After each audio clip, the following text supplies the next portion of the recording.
ఒక సాధువు నడిచి వెళుతూ అలసటగా ఉంటే ఒక చెట్టు కింద కూర్చున్నాడు. ఎదురుగా ఉన్న ఇంట్లోని గృహస్థుడు ఆయన్ని చూసి తమ ఇంట్లోకి వచ్చి కొంచెం సేపు విశ్రాంతి తీసుకోమని కోరతాడు. సాధువుకి మంచి భోజనం పెట్టి చీకటి పడింది కదా, ఈ పూటకి ఇక్కడే ఉండిపోమని కోరతాడు ఆ ఇంటి యజమాని. ఆ సాధువుతో తన కష్ట సుఖాలు ముచ్చటిస్తున్న ఇంటి యజమాని, ఏమిటోనండి, సంసారంలో సుఖం లేదండి, మీ జీవితమే హాయి అని అంటాడు. వెంటనే ఆ సాధువు, అయితే నా వెంటరా, నీకు మోక్ష మార్గాన్ని చూపిస్తానంటాడు. యజమాని కంగారు పడుతూ, అలా ఎలా కుదురుతుంది, పిల్లలు చిన్నవాళ్ళు, వాళ్ళని పెంచి పెద్ద చేయాలి కదా అని అంటాడు. దానికి సాధువు ఏమీ మాట్లాడలేదు.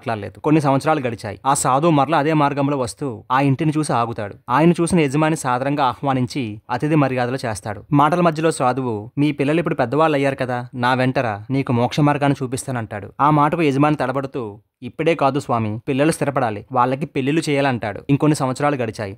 సాధువు మళ్ళీ అదే మార్గంలో వస్తాడు.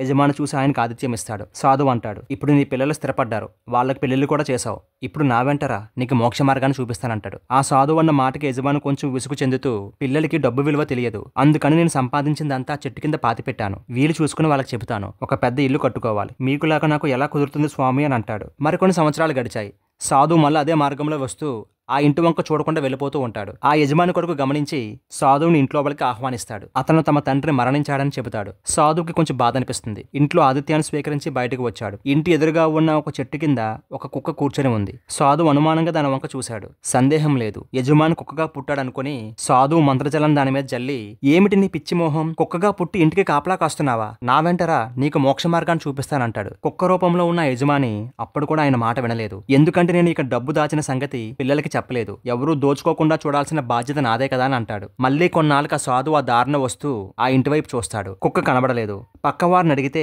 అది చనిపోయిందని చెప్పారు. అయినా సాధువు అనుమానం తీరక చుట్టూ చూస్తుంటే చెట్టు కింద ఒక పాము కనిపిస్తుంది. సాధువు పరీక్షగా చూశాడు. ఖచ్చితంగా యజమాని మళ్ళీ పాముగా పుట్టాడని తెలుసుకుని మంత్రజలం చల్లి, ఈ ఇంటిని వదిలి వెళ్ళవా అని అడుగుతాడు. ఆ ఒక్క మాట మాత్రం అనకండి, నా సొమ్ము నా పిల్లలకి కాకుండా ఇతరులకు దక్కనేయకుండా చూడాలి కదా అంటాడు దీనంగా. సాధువు వెంటనే అతని ఇంట్లోకి వెళ్లి అతని కొడుకులతో, మీ నాన్న ఆ చెట్టు కింద ధనం దాచిపెట్టాడు, కానీ జాగ్రత్త, అక్కడ పాము ఉంది అనగానే కొడుకులు ఎగిరి గంతేసి కర్రలు తీసుకుని బయలుదేరతారు. తన కొడుకులే తనను కర్రలతో చావగొడుతుంటే అతను దీనంగా సాధువు వంక చూశాడు. కానీ అప్పటికే చాలా ఆలస్యం అయిపోయింది. ఇక్కడ గ్రహించవలసిన నీతి ఏమిటంటే, గృహస్థ ఆశ్రమంలో బాధ్యతలు తప్పవు, కానీ భార్య, పిల్లలు, ఇల్లు, ధనం అనే మోహబంధాలను సరైన సమయంలో విడిచిపెట్టాలనే వివేకం చాలా అవసరం. ఇహం మాత్రమే కాదు, పరం గురించి కూడా మనం తప్పనిసరిగా ఆలోచించాలి. లేకుంటే ఆ యజమానికి పట్టిన గతే మనకి పడుతుంది.